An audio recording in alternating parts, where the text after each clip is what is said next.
A jet worth more than $200 million sat dead on the runway.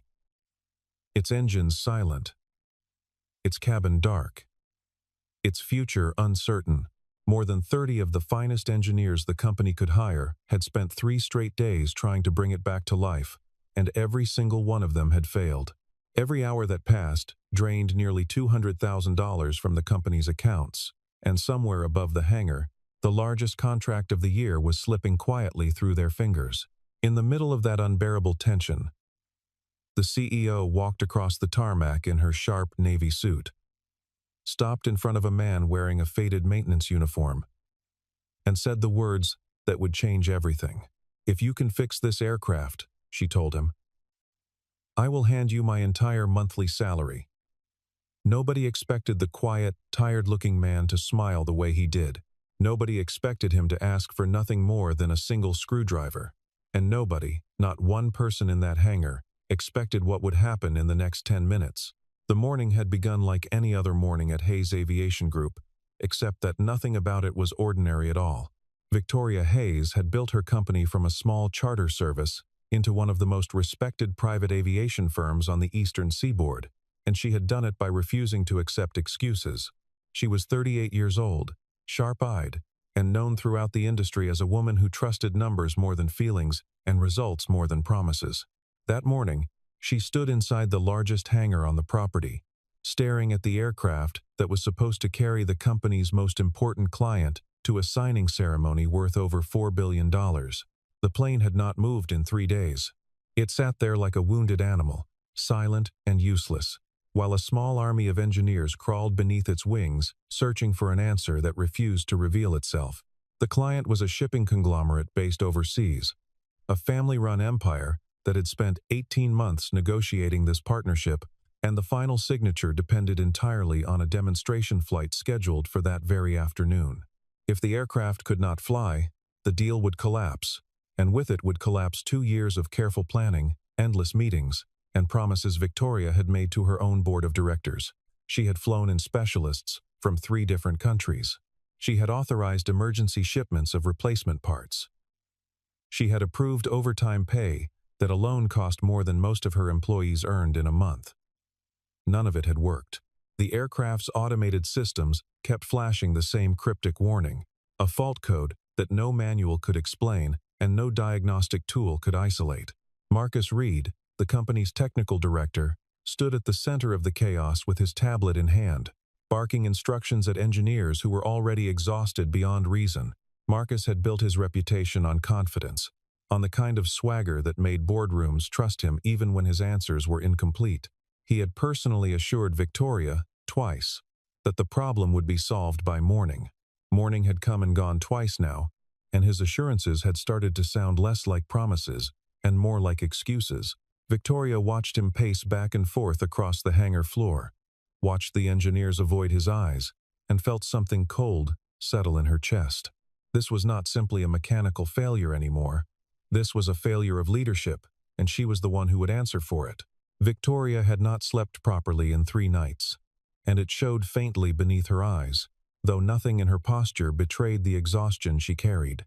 She had built her entire career on the belief that composure under pressure was not a talent, but a discipline, something practiced daily until it became indistinguishable from instinct, and she refused to let this crisis be the exception that broke that discipline in front of her own employees. Standing in that hangar, surrounded by failure after failure, she felt the walls of her own certainty beginning to crack in ways she had never experienced before, not even during the leanest years when the company had nearly folded twice before finding its footing. Her phone buzzed for the 4th time that hour, and she already knew who it was before she looked. The chairman of the board had been calling since dawn, his voice growing sharper with every conversation, reminding her that the shareholders were watching, that the stock price had already dipped nearly 6% on rumors of the delay, and that her position at the head of the company was not as unshakable as she liked to believe. She stepped outside the hangar to take the call, feeling the November wind cut through her coat, and listened as he laid out the consequences in blunt, unforgiving terms. If the contract fell apart, so would the confidence of every investor who had trusted her with this company. Reputation, once broken in this industry, rarely mended. When she walked back inside, she found Marcus and his team huddled around a laptop, arguing over a diagnostic reading that made no sense to any of them. The frustration in the room had turned physical, engineers slamming toolboxes shut, voices rising over one another, the entire hangar humming with the particular anxiety of people who know they are running out of time and out of ideas. Victoria stood in the doorway for a long moment, watching all of it, and she understood with sudden clarity that yelling louder was not going to solve this problem. Somebody in this building had the answer. She simply had not found the right person yet. She raised her voice, cutting through the noise with the kind of authority that came naturally to her after years of running meetings where hesitation meant losing. "Anyone," she announced, "anyone in this hangar who can find the cause of this failure and get that aircraft airborne again will receive a reward unlike anything this company has ever offered." The words landed strangely in the tense air, half promise and half desperation. And dozens of exhausted eyes turned toward her, unsure whether to feel hope or suspicion. Marcus opened his mouth to object, to remind her that his team was the best in the region and did not need outside incentives to work harder than they already were. But Victoria was no longer looking at him. She was scanning the room, searching for something she could not yet name. And for reasons she could not explain, her gaze drifted toward the far end of the hangar, where a man in a faded gray uniform was quietly wiping down a toolbox that nobody had asked him to touch. His name was Daniel Carter. And almost nobody at Hayes Aviation Group knew the first thing about him beyond the fact that he showed up for the night shift, did his work without complaint, and left before most of the office staff arrived in the morning.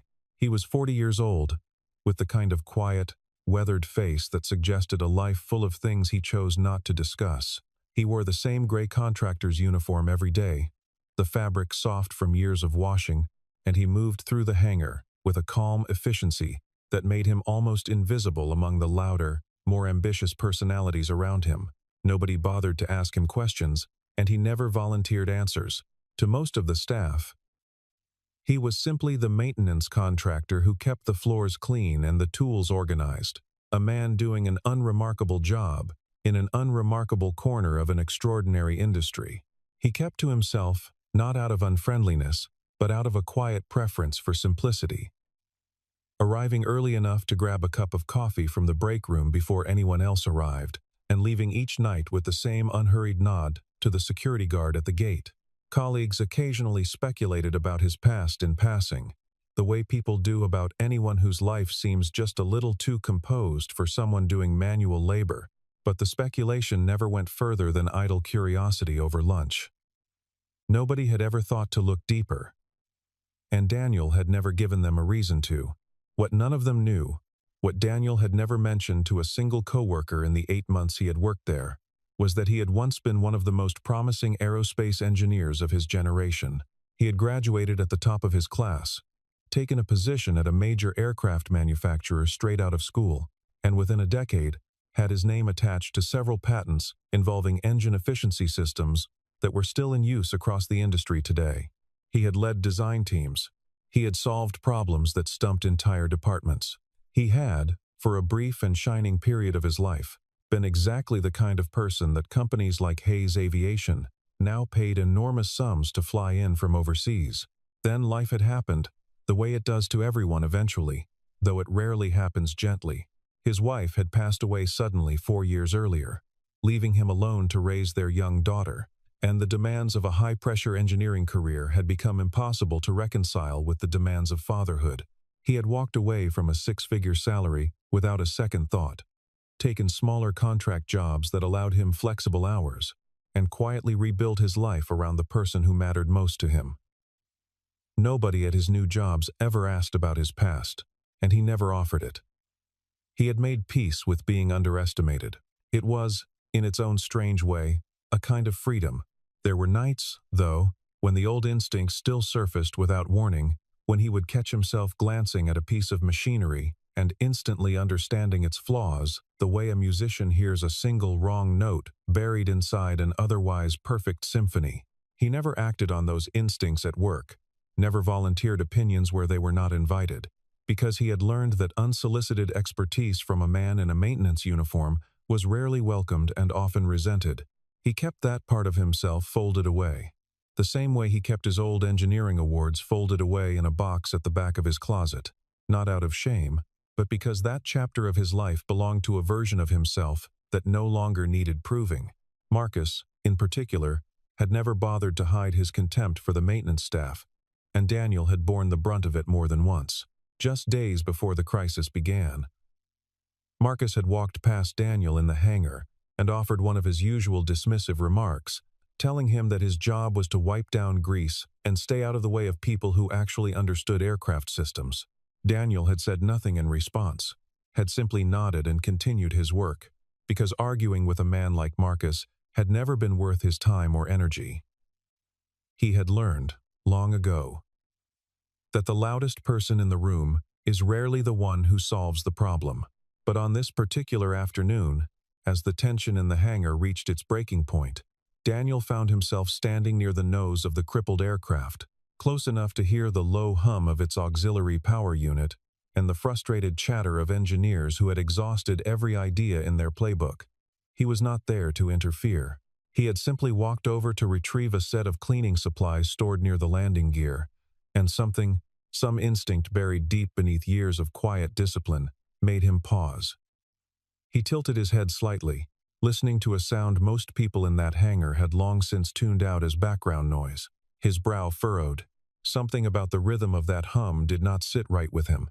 He stood there for nearly 2 full minutes, perfectly still, while engineers rushed past him without a glance. He placed his palm gently against the fuselage near the forward avionics bay, feeling for a vibration that the instruments apparently were not detecting, or perhaps were detecting and simply misinterpreting. A faint smile crossed his face. Not one of arrogance, but of quiet recognition. The look of a man who has just remembered where he left his keys after searching for an hour.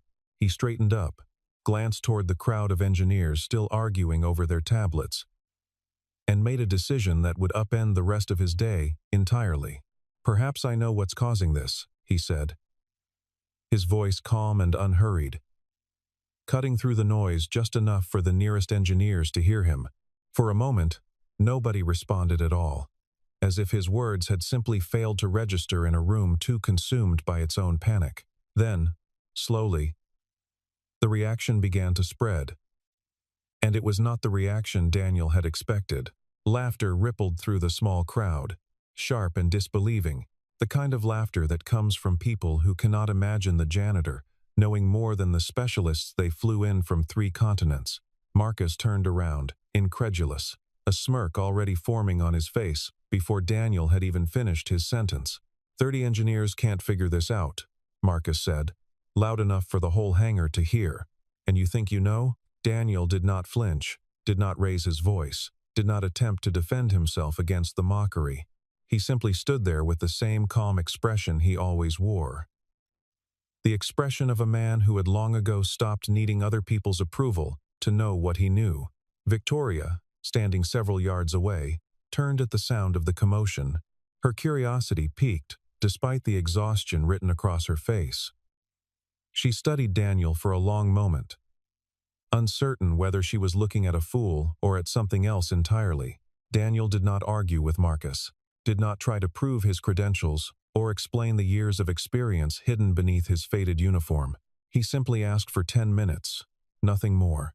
10 minutes, to look at the aircraft the way he wanted to look at it, without a tablet, without a diagnostic printout, without 30 other voices shouting theories over one another.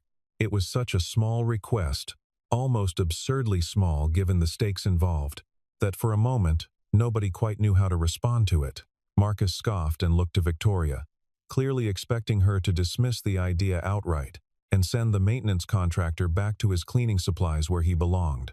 Victoria, however, said nothing for a long time.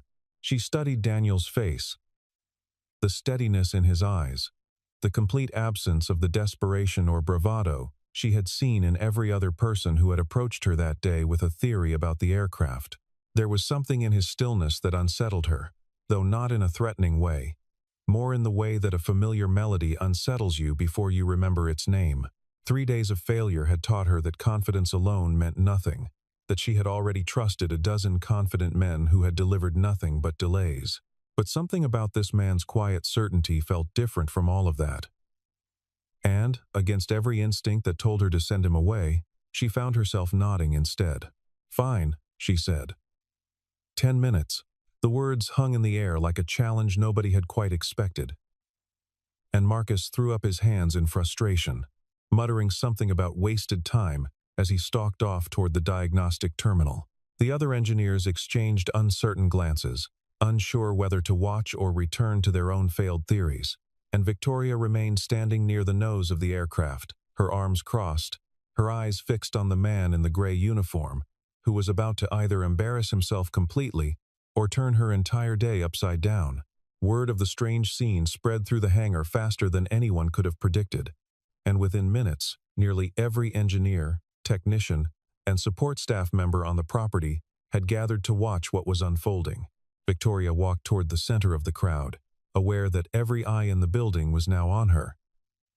And she understood that whatever happened next would be remembered by everyone present for a very long time. She looked directly at Daniel, who stood calmly beside the aircraft's landing gear, waiting without impatience for whatever she intended to say. "If you can fix this," she announced, her voice carrying clearly across the silent hangar, "I will give you my entire salary for this month." The declaration landed like a thunderclap, and for a moment, nobody breathed. Executives glanced at one another in disbelief. Engineers who had spent 3 sleepless days chasing an impossible fault code suddenly found themselves staring at a maintenance contractor as though seeing him for the first time.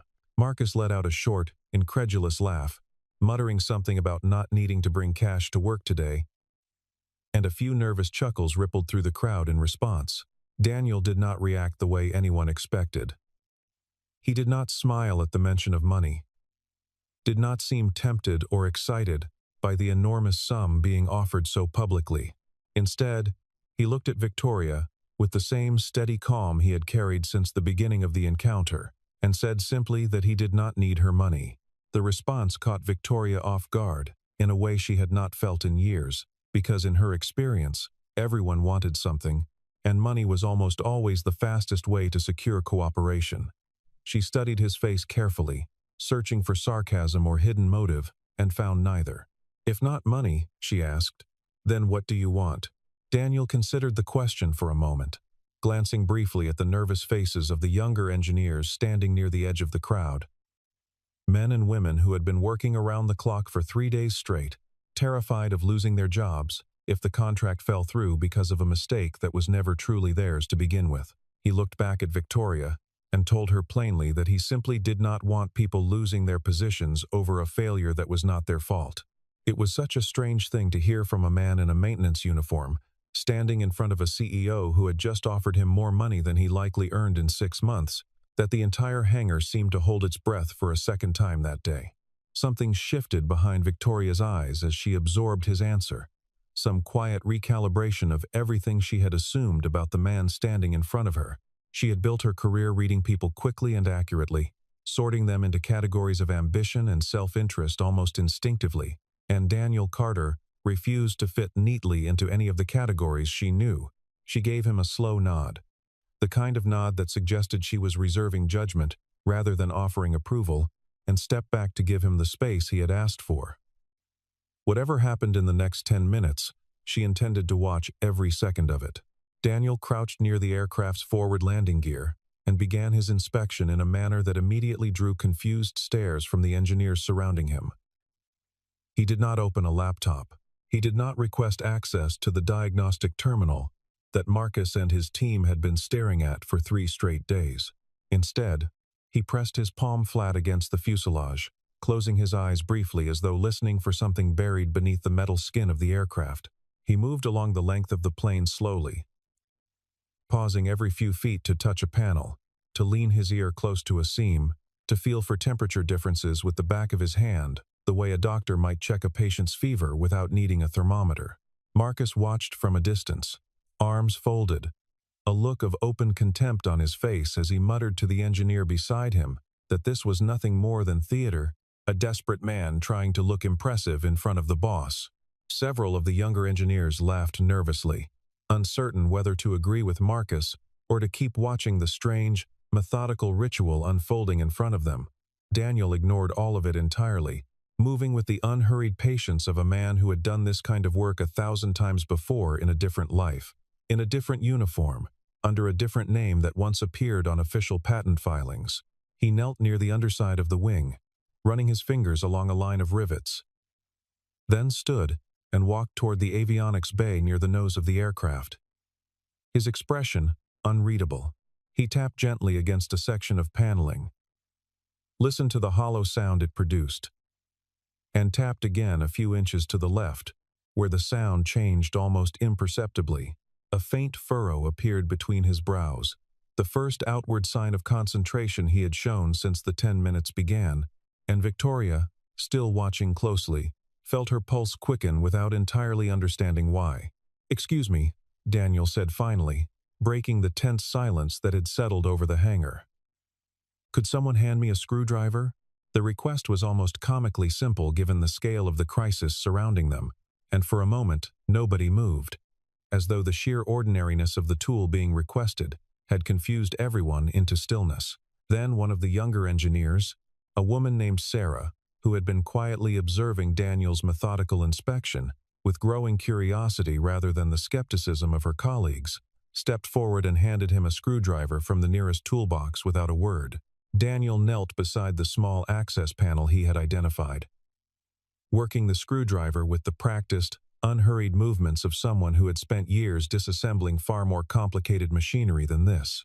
The panel came loose after a few careful turns, and he set it aside gently, peering into the narrow compartment behind it with the focused attention of a surgeon opening an incision.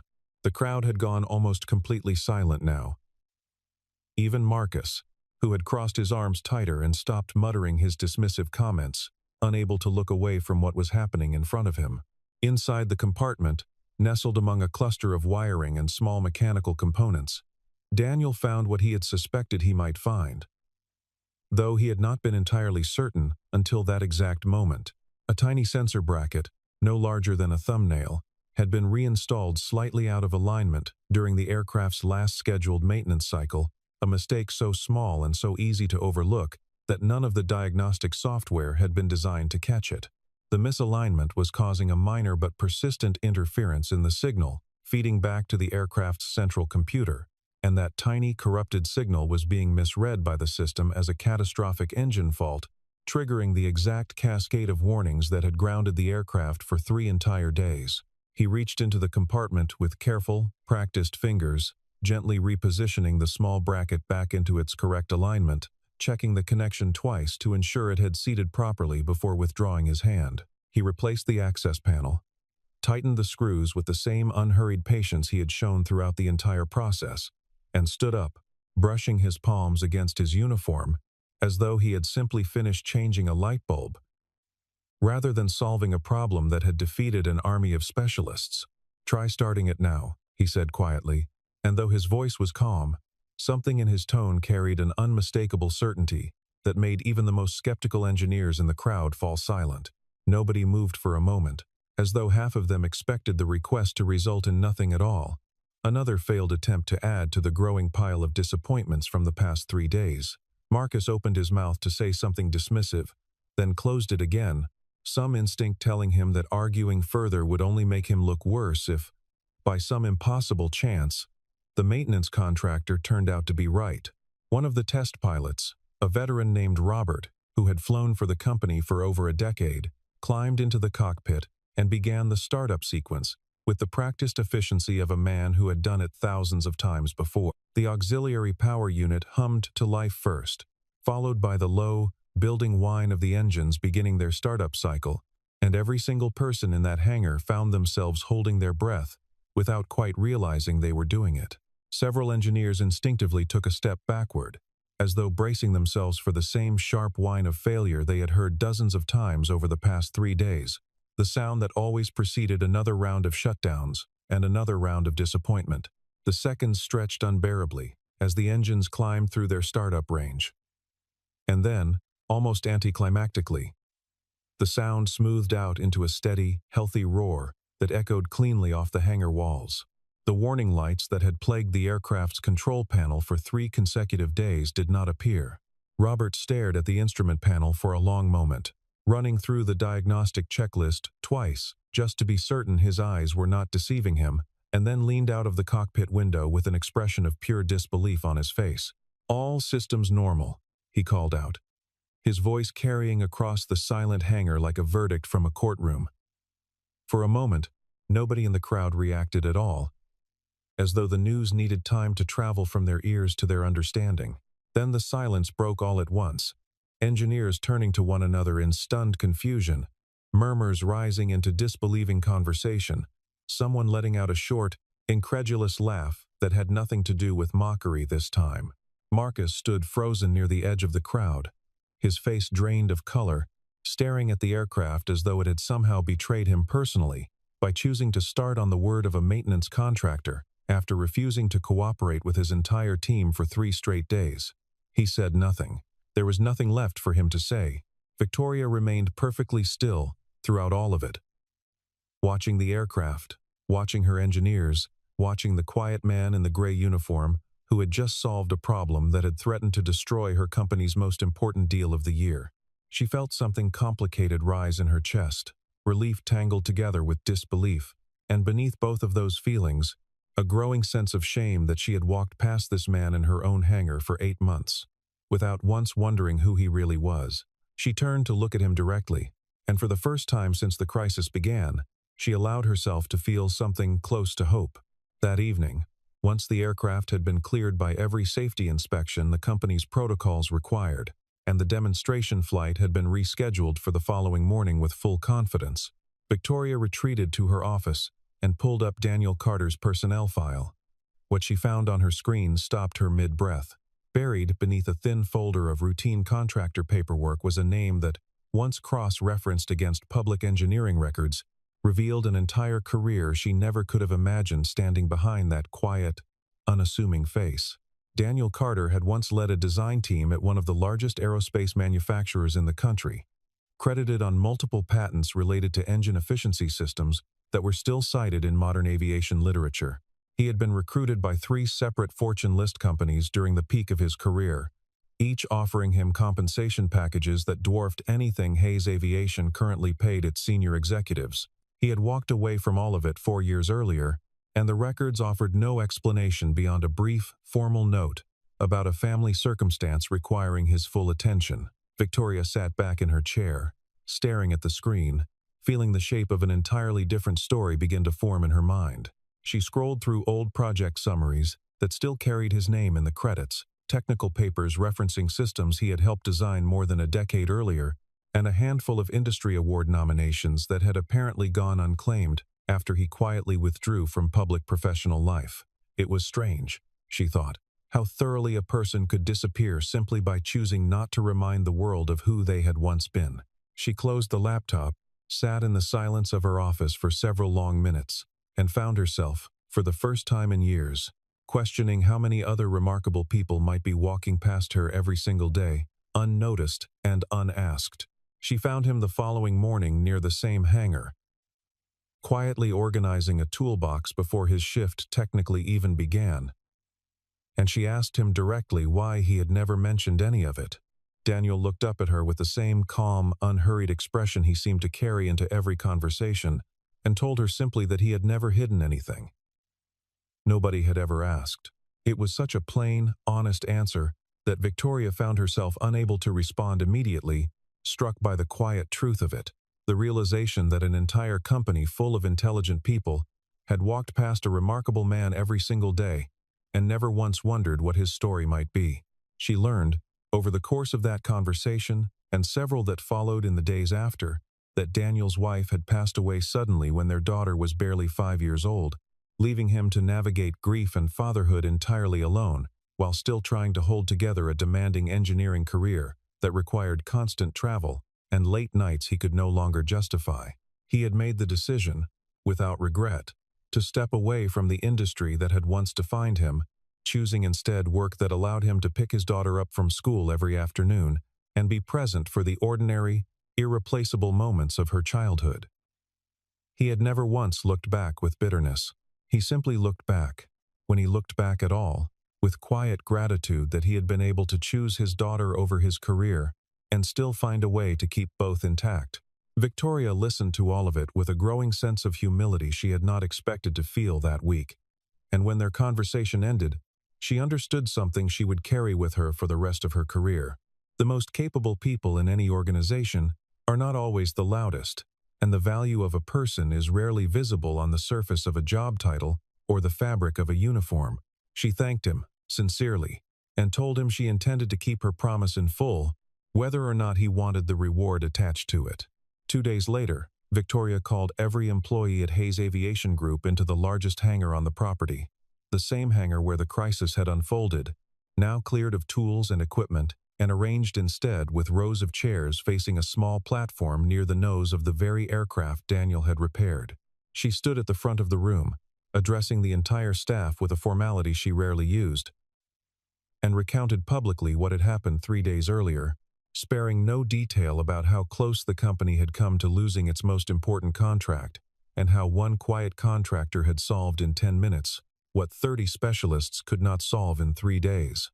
She called Daniel forward and, in front of the entire assembled staff, presented him with a check equal to her full monthly salary, exactly as she had promised in front of everyone during the crisis. The room erupted into applause, engineers who had mocked him days earlier now watching with something closer to reverence. And for a moment Daniel simply stood there holding the check, looking at it the way a man looks at something he genuinely did not expect to receive. Then, calmly, he did something nobody in that hangar expected either. He declined it. He told Victoria, in front of the entire staff, that he did not want the money for himself, and asked instead that the company use those funds to build a proper training program for its younger engineers, the kind of mentorship and hands-on education that might help prevent small errors, like the one that had grounded the aircraft in the first place. The room fell silent again, but this silence felt entirely different from the tense, disbelieving silence of 3 days earlier. This silence carried weight, the particular stillness of people witnessing something they knew they would remember for years to come.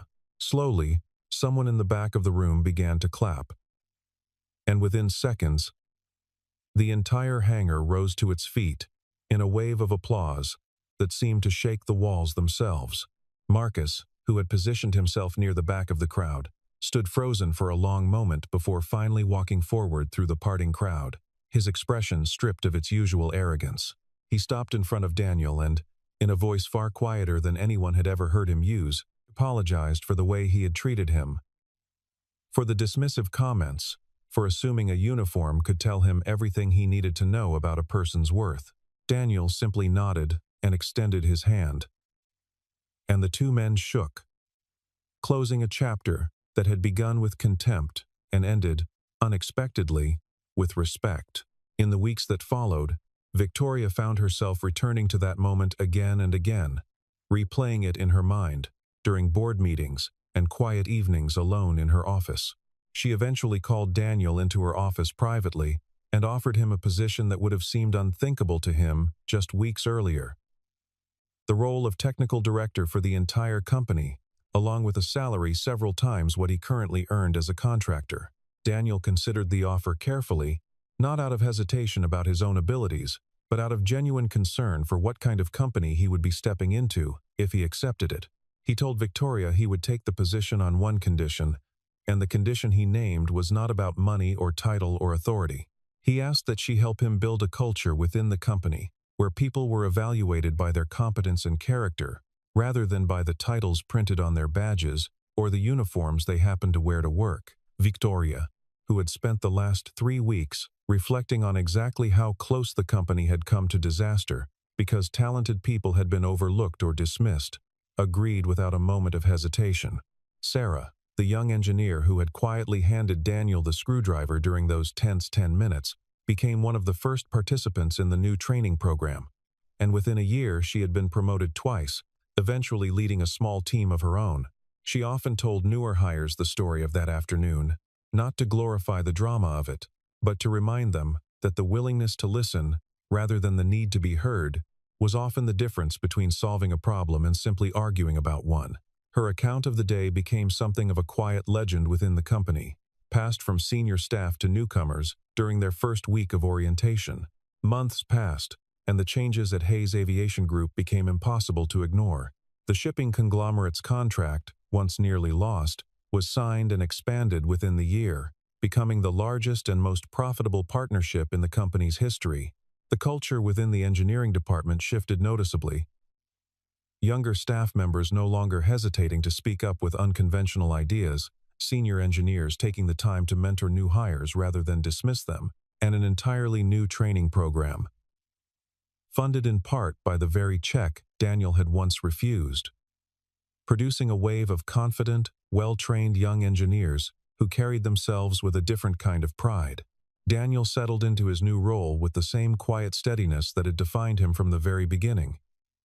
Never seeking credit, never reminding anyone of the day he had solved a crisis that 30 specialists could not solve, content instead to walk the hangar floor each morning and answer questions from young engineers who had once laughed at the idea that a maintenance contractor might know more than they did. He continued picking his daughter up from school every afternoon whenever his schedule allowed, and those who worked closely with him began to understand that the calm, unhurried confidence he brought into every difficult situation had never come from arrogance at all. It had come from having already survived the hardest thing life could throw at him, and finding, on the other side of that grief, a kind of clarity most people never discover. On a quiet afternoon nearly a year after the crisis that had almost destroyed everything Victoria had built, she stood at the edge of the same hangar, watching Daniel patiently walk a group of young engineers through the disassembly of a small aircraft component, explaining not just what to do but why each piece mattered, why patience and attention often revealed answers that panic and pressure never could. She turned to the members of her executive team, standing beside her, and, with a small, genuine smile, told them that the day she had wagered her entire monthly salary on a man in a faded gray uniform had turned out to be the single best decision of her entire career.